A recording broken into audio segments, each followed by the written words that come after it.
Salut tout le monde! Alors si vous voyez cette vidéo, normalement si vous avez cliqué dessus, c'est que vous vous attendez à me voir m'entraîner pour une vidéo. Sachez qu'il n'y aura aucun cut, zéro cut normalement dans cette vidéo. C'est uniquement, en fait c'est pour m'entraîner et c'est aussi pour un brouillon. Donc si ça vous intéresse de savoir c'est quoi mes projets en ce moment, là littéralement je vais reveal tout un projet que j'ai. C'est une vidéo que j'ai envie de faire depuis très longtemps sur ma chaîne principale, qui n'a rien à voir avec ce que je fais d'habitude.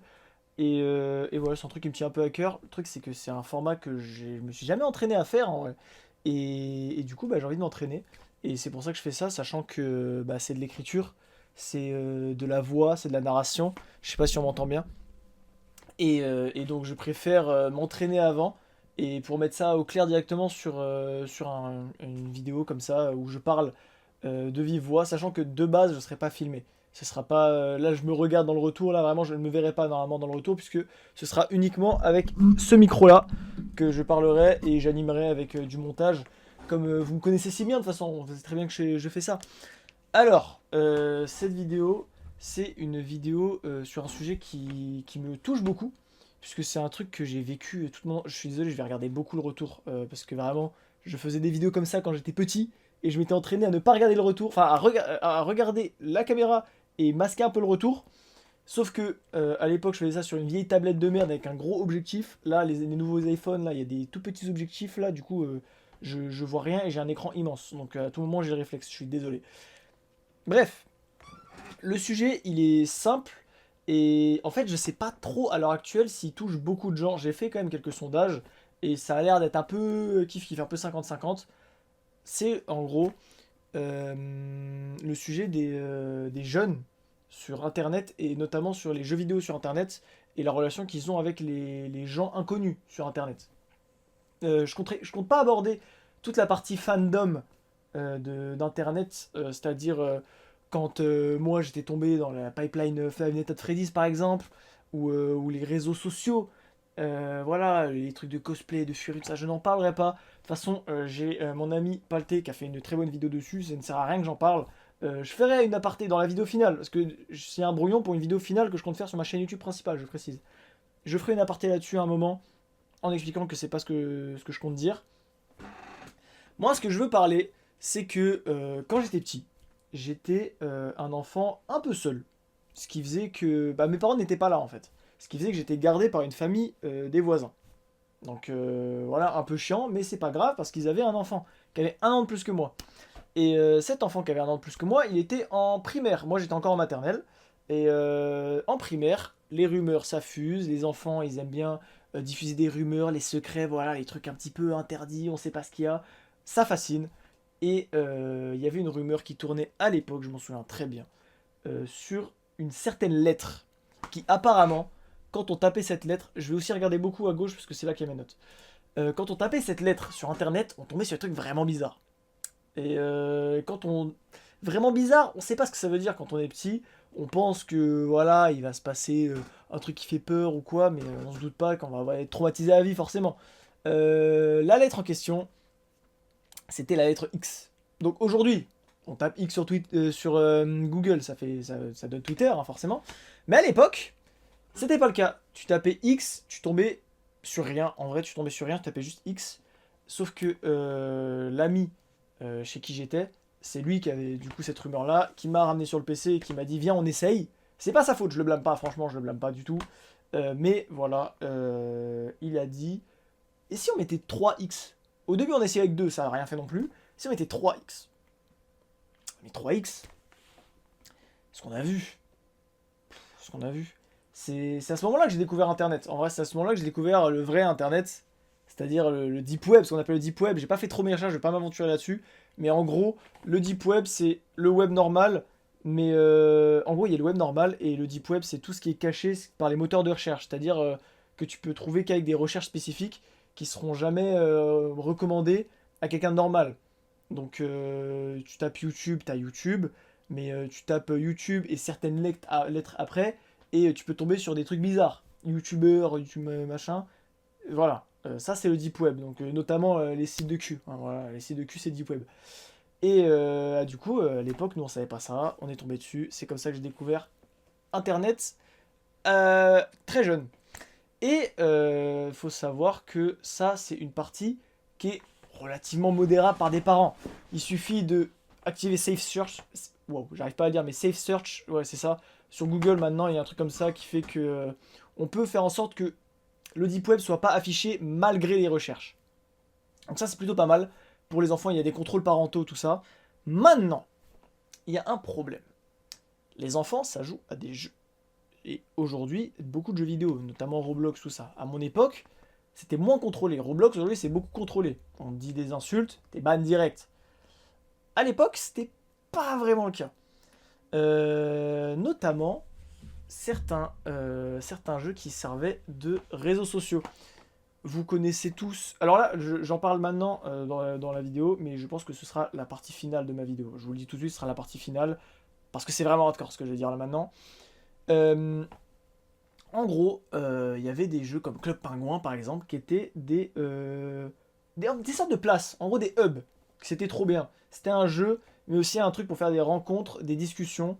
Il y avait peut-être sur Nintendo, moi je suis pas trop tout ça, il y a des trucs genre Mythopia ou Street Pass, je sais pas trop comment ça marche, j'avoue. Je suis désolé si je dis de la merde, mais qui servait voilà de faire des rencontres et des discussions. Moi c'était Club Penguin à l'époque. Sauf que Club Penguin, au bout d'un moment, ça s'est terminé, je me lasse, j'avais quoi, 4-5 ans, j'avais le premium, j'étais à mon prime. À mon prime, le premium, j'avais les puffles dorés, j'avais la grande baraque, j'étais bien. Quand ça s'est fini, je suis passé sur un niveau un peu au-dessus. Là, j'avais 6 ans, 7 ans. Je suis allé sur Abo Hotel. C'est un ami qui m'en a parlé, je suis allé sur Abo Hotel. Ou Abo Space, Abo machin. Peu importe, c'était un truc Abo. Sur euh, ces, euh, sur ces jeux Abo qui étaient sur internet, il y avait peu de modération. Les seuls trucs qu'il pouvait y avoir, c'était de la censure sur des insultes. C'est-à-dire, il y avait des insultes, putain, on mettait des étoiles. Il n'y avait pas forcément de modération, de bannissement comme ça se fait aujourd'hui. Ou en tout cas, s'il y en avait, ça n'a pas été efficace sur moi.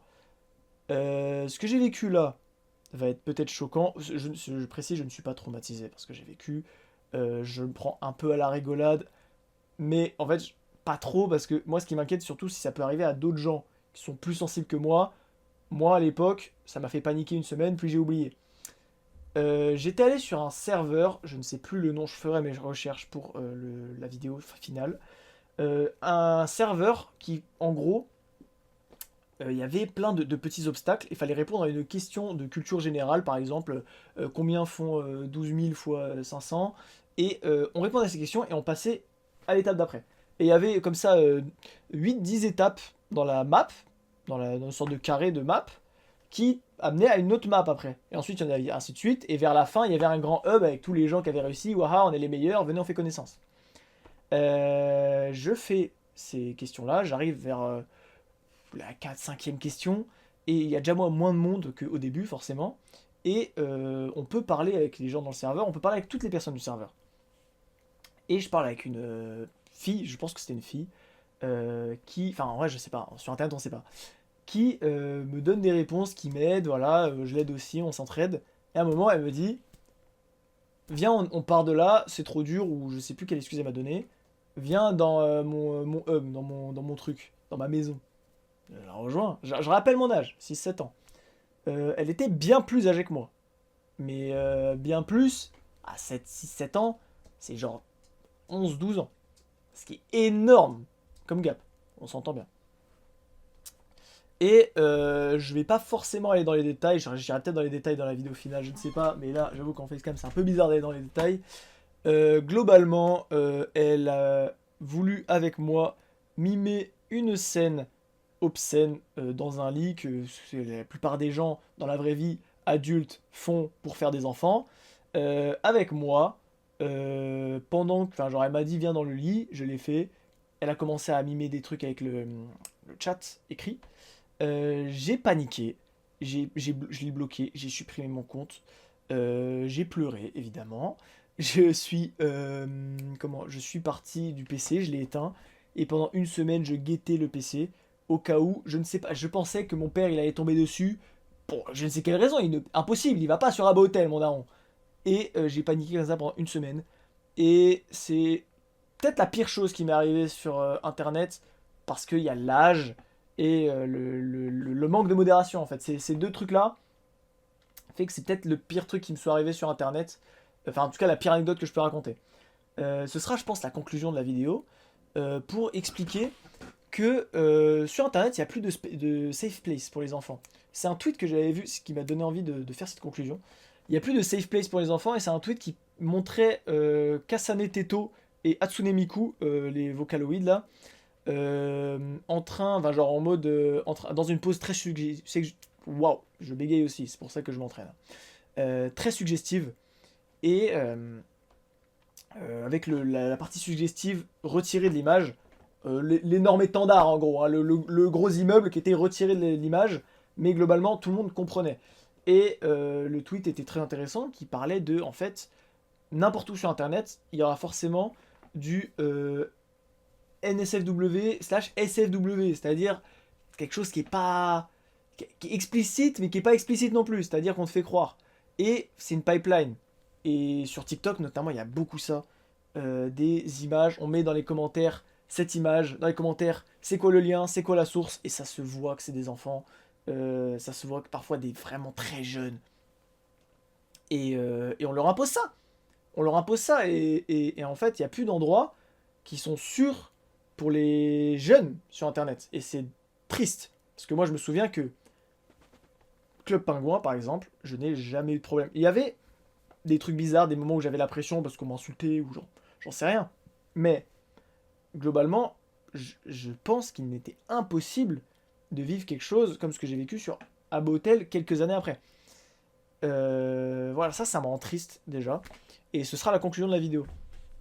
La vidéo de base, c'est juste pour raconter mes anecdotes en fait et y aller graduellement jusqu'à cette conclusion-là. Où je voulais juste raconter des anecdotes qui étaient marrantes. Il y a des anecdotes à la base, la vidéo, je voulais juste parler de ma jeunesse sur internet et le fait que j'ai eu les jeux vidéo trop tôt. Et ensuite, j'ai dérivé sur internet parce que sinon c'était trop large. Mais sur le fait que j'ai eu des jeux vidéo trop tôt, il y a des anecdotes marrantes que j'ai sous les yeux. Franchement, j'ai envie que je les raconterai quand même parce que je pourrais les raconter nulle part d'autre. Faut savoir que, comme je l'explique au début, j'étais seul chez moi. Je suis pas fils unique. On peut dire que je suis fils unique. J'ai 15 ans d'écart avec mes frères les plus jeunes et 21 ans d'écart, sachant que j'ai 21 ans actuellement, 21 ans d'écart avec mon frère le plus vieux. Donc ça fait énormément d'écart, ce qui fait que j'étais seul chez moi. Donc, les consoles, ça c'est un avantage. En vrai c'est un avantage, c'est triste mais c'est un avantage. Les consoles, qui étaient pour toute la famille, n'étaient que pour moi. Parce que les consoles, c'était acheté pour les plus vieux. Ils partaient de la maison, tout me revenait à moi. À 6 ans, j'avais une Play 3. J'étais content. Ils sont tous barrés, la Play 3, elle est à moi. La Wii, elle est à moi. Bon, c'est compliqué de jouer à la Wii tout seul, mais voilà. Et ce qui fait que la Play 3, je l'ai eu hyper jeune. Le problème, c'est que une Nintendo, DS, une Switch, les parents ils font pas attention et c'est pas grave. Nintendo, c'est que des jeux pour enfants. Les jeux sur Play, c'est pas pareil. Il y a des Minecraft, tout ça, mais il y avait un jeu notamment qui s'appelait GTA 4. Oui, j'ai eu GTA 4 avant GTA 5. Hein. C'est pas un vieux jeu auquel j'ai joué, c'est avant la sortie de GTA 5, j'avais déjà GTA 4. Pour vous dire à quel point ça date. Je suis en 2004, je suis né en 2004. Si jamais, faites les calculs. GTA 5 sorti en 2013. Voilà. Je jouais à GTA 4, j'adorais ce jeu. Et j'avais un ami chez moi qui était venu jouer, qui me regardait jouer et qui prenait la manette de temps en temps. À un moment, il me dit passe un appel, appelle cette personne. Parce qu'il avait fait un truc sur ma console avant, je sais pas ce qu'il avait fait, il me dit appelle. J'appelle la personne en question. Sans transition, c'était une pute. Voilà, sur le jeu, hein. C'était une prostituée. Globalement, j'avais 8 ans, 7 ans, à peu près, encore, hein, dans les mêmes âges. Et là, c'est plus marrant. Enfin, c'est plus marrant que l'anecdote d'avant. En gros, j'ai appelé ce numéro, puis ensuite, il s'est rien passé parce que je savais pas quoi faire. J'ai fermé le jeu, et pendant une semaine entière, j'étais persuadé qu'à ma porte, une dame allait toquer ou sonner et demander où est Nike. Est-ce que je peux le voir? J'aimerais lui faire une gâterie. Moi, je pensais qu'il y avait une dame qui allait venir voir dans la vraie vie, que je l'avais appelée et que en fait le jeu était tellement bien fait qu'elle allait venir dans la vraie vie. Donc pendant une semaine, j'ai paniqué. Mes parents, ils voyaient que j'étais paniqué, que je pleurais, pour rien. Ils m'ont demandé, tiens, fiston, dis-moi, qu'est-ce qu'il y a là? Qu'est-ce que t'as? Et moi, j'ai fait... Et j'ai tout avoué. Globalement, j'ai tout avoué. Je sais pas si mes parents s'en rappellent. Je pense pas qu'ils s'en rappellent, je pense même pas que ça les a marqués, je pense même pas qu'ils aient compris ce que je voulais leur dire. Mais j'ai tout avoué qu'en gros, j'avais appelé une pute et je pensais qu'elle allait venir à la maison. Ils m'ont expliqué que non. Ou alors j'ai un pote qui m'a expliqué que non, je ne sais plus. Ceci étant dit, ça ne les a pas empêchés, l'année suivante ou 2 ans après, de m'appeler et de dire Allô, y a GTA 5 qui est sorti là. On va le chercher à Micromania. Des parents très responsables. Globalement, jusque-là, je leur en veux pas. Hein, GTA 5, un de mes jeux préférés, j'ai adoré. Voilà, globalement, ce genre de truc. J'ai fait une note aussi qui était très marrante. Faut savoir que quand j'étais petit, et encore aujourd'hui, hein, mais je suis calmé, j'ai 21 ans, j'ai grandi. J'étais vraiment très tendu et très irritable facilement. Le rage bait, ça marche énormément sur moi. Franchement, ne le faites pas, s'il vous plaît, mais le rage bait marche très facilement sur moi. Et j'étais enfin, je rageais énormément sur les jeux vidéo. Et vers 2010-2012, mes parents ont fait des travaux chez moi qui ont remodé toute la maison parce que, comme je vous ai expliqué, ma famille, mes grands frères et grandes sœurs sont partis de chez moi. Il fallait réduire la taille de la maison parce que la maison était trop grande pour tout le monde. Du coup, ils ont séparé la maison en deux et ils ont fait un studio avec la deuxième partie de la maison. C'est d'ailleurs la chambre que vous voyez dans la vidéo de Palté où il est chez moi à Nantes, dans l'outro à la fin où il fait un débrief sur un lit. C'est cette chambre, c'est un studio, c'est un truc à part, il y a une cuisine et tout. Et donc, il y a des gens qui vivent parfois en Airbnb là-bas. C'est loué en Airbnb. Les premières années, et là, dans la vidéo finale, je trouverai des screens, je les ferai lire, ce sera vraiment marrant.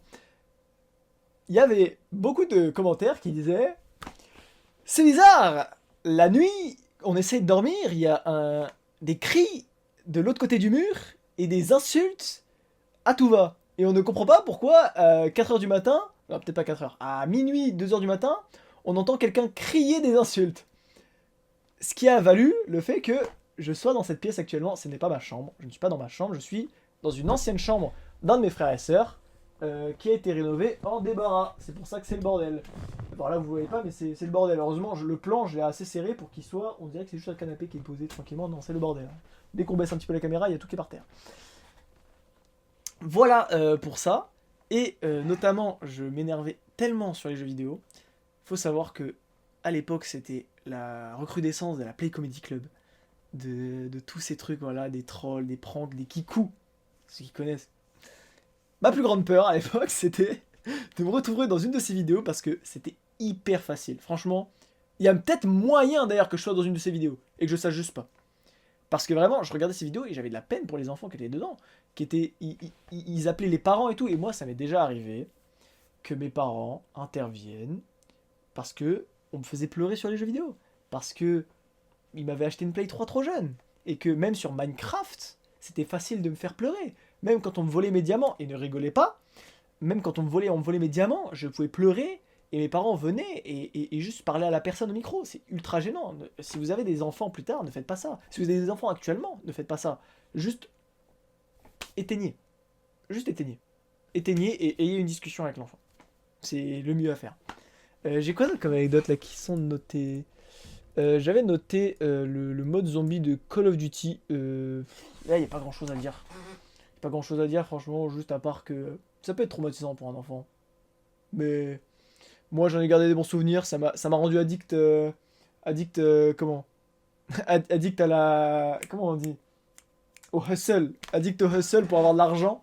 J'économisais mes dents de lait, pour vous dire à quel point j'étais jeune, encore une fois, pour ensuite m'acheter des maps Call of Duty Zombie, les DLC là à 15€. J'économisais mes dents et je prenais 2€, 4€ par-ci par-là et j'achetais des maps zombies avec mes dents.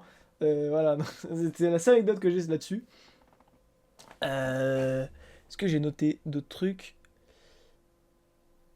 Il y a le fait que, évidemment, je voulais jamais sortir de chez moi, mais j'ai des amis qui faisaient que de sonner tout le temps chez moi et je sortais jamais. Justement, les jeux en ligne, parce qu'un jeu solo c'est facile, tu l'arrêtes, tu sors dehors. Les jeux en ligne, t'as l'impression que c'est ta vie, t'es en ligne dessus.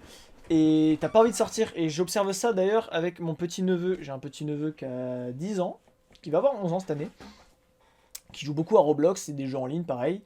Et je le vois rarement sortir dehors au city avec des potes ou quoi, comme je le faisais quand j'étais petit. Et je trouve ça triste parce que je sais qu'il a des potes à l'école. Et c'est juste qu'il a pas envie de sortir. Et même quand je le garde, il a pas envie de sortir. Il préfère largement être sur la tablette à regarder une série. Ou alors à jouer à Roblox sur mon téléphone. Ou voilà. Et c'est triste. Et pourtant, sa mère fait tout pour l'empêcher ça ou réduire au maximum. Et malheureusement, c'est pas sa faute. Mais c'est juste que de plus en plus, il y a des jeux comme ça en ligne qui ne donnent même plus envie de sortir. Là, globalement, je fais des conclusions un petit peu hâtives, voilà, je discute, mais c'est peut-être pas ça que je vais écrire dans ma vidéo, je le dis tout de suite. Il y avait... ça, c'est une anecdote qui est un peu grave, mais encore une fois, je viens de vous expliquer que je sortais pas de chez moi, je faisais même pas attention aux gens qui m'appelaient. Ça a failli me coûter la vie. Et là, j'abuse pas. Ça a failli me coûter la vie.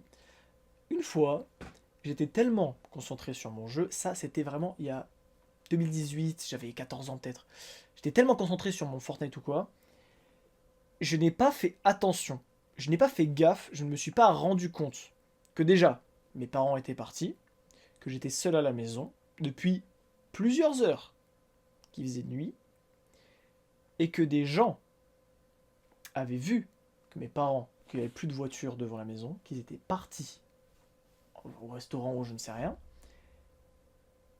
sont rentrés par effraction chez moi, ont volé des affaires chez moi, dans d'autres pièces de la maison, qui sont à peu près vers là-bas. Vous voyez pas, mais en gros vers là-bas, vers le reste de ma maison. J'étais ici, et je n'ai rien entendu, et je m'en suis rendu compte le lendemain, quand mes parents m'ont dit « T'étais là toute la semaine, non? T'as rien entendu de bizarre ?» Parce qu'il manque plein de trucs là. Il manque des vêtements, il manque des sacs à main, il manque des passeports. C'était un peu chiant, on devait partir en vacances à ce moment-là.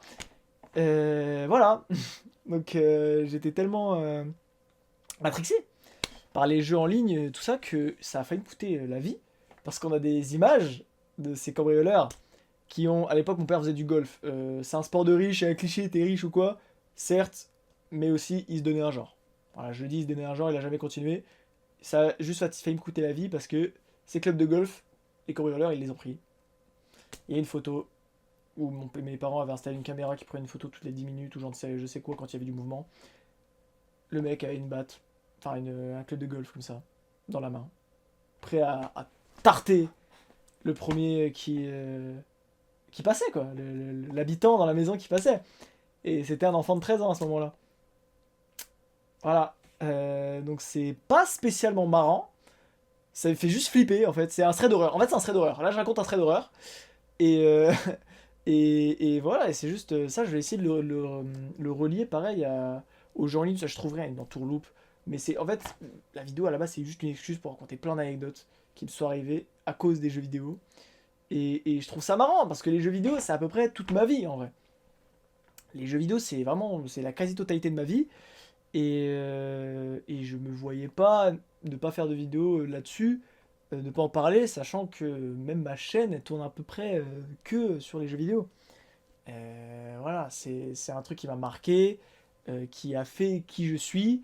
Je suis qui je suis à cause du fait que j'étais sur les jeux vidéo, que j'étais sur Internet toute ma vie.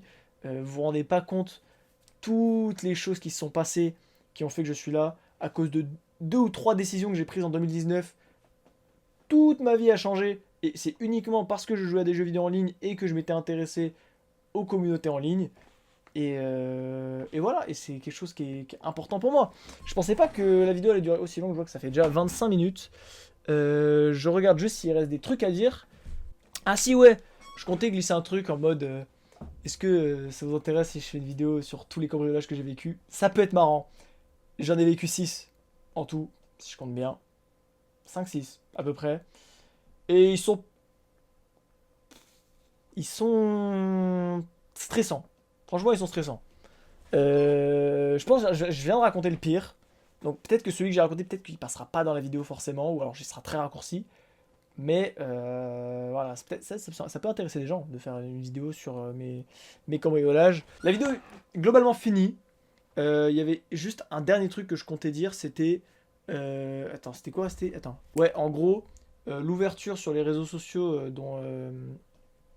dont je parlais tout à l'heure, c'est-à-dire les réseaux sociaux, tout ça, on va pas en parler maintenant, parce que c'est pas le sujet de la vidéo. Le sujet c'est surtout Internet et les communautés et les jeunes sur Internet en général et pas forcément les réseaux sociaux.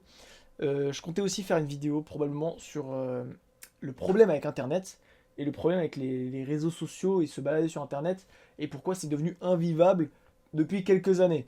Notamment à cause de l'engagement bait, du fake posting et comment?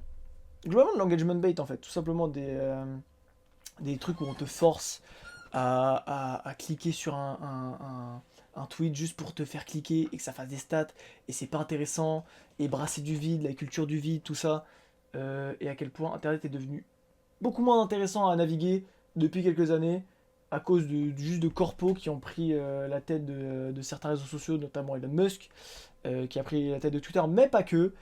Et voilà, pour l'instant c'est une idée très archaïque, donc je vais vraiment pas en parler autant que dans la vidéo finale, ce serait juste une idée, voilà, si ça vous intéresse, globalement je vais lancer 3 idées de vidéos. Hein. Dans cette vidéo là, je vais lancer 3 idées de vidéos, comme ça je vais pouvoir manger jusqu'à 2027 ou 2028, hein, ça dépend le temps que je me sortir les vidéos. Mais voilà, j'espère sortir cette vidéo vite. Vous avez à peu près tout ce que je voulais dire. Vraiment, de façon résumée. C'est en 27 minutes, la vidéo durera moins longtemps, mais c'est résumé quand même. J'en parlerai j'en parlerai plus en détail. Ce sera mieux fait, ce sera plus réfléchi. Là, j'en ai parlé vraiment. Je suis au début du processus limite. J'ai déjà écrit un truc et tout, mais globalement là, j'en reparle. Je suis au début du processus. Donc prenez pas ça comme c'est la vidéo finale. La vidéo elle va puer la merde parce que tu parles que de ça, c'est pas intéressant. Là, c'est juste plein d'idées que je vous ai balancées qui sont importantes pour moi, tout simplement. Et voilà, si ça vous intéresse, ce genre de vidéo là où je fais des petits brouillons de ce que je compte faire, ou même juste, pas forcément brouillon, hein, si je parle juste comme ça, ça se trouve cette vidéo sortira jamais, donc ce sera même pas un brouillon, ce sera une vidéo finale, et en vrai pourquoi pas, ça peut être intéressant. Voilà, si vous avez des conseils aussi à me donner, plus d'élocution s'il te plaît, cadre mieux, parle mieux, rapproche-toi du micro, l'angle de caméra est pas bien, pas beau, la lumière est pas belle, ta coiffure est moche, t'es moche, dégage ta tête, t'es trop dégueulasse, change de coupe, change de tenue, voilà. N'hésitez pas à me dire, hein, ferme ta gueule, tu parles mal, voilà. Tout ce genre de conseils, j'apprécie. Et voilà, j'ai pas fait beaucoup de vannes aussi, il y aura plus de vannes dans la vidéo finale évidemment. Et voilà, globalement, j'espère que ce micro a bien enregistré parce que en fait, il est là le micro, il pointe vers là comme ça, alors que je suis là. Je peux pas le rapprocher plus, sinon c'est dégueulasse. Mais voilà, j'espère que le son sera pas dégueulasse. J'ai pas fait de test avant, j'avoue. Voilà, la vidéo fait quasiment 30 minutes, c'est parfait. Je vous laisse là. Merci de m'avoir écouté jusqu'à la fin, ceux qui m'ont écouté jusqu'à la fin. Et pour le reste, allez vous faire foutre. Des bisous, ciao!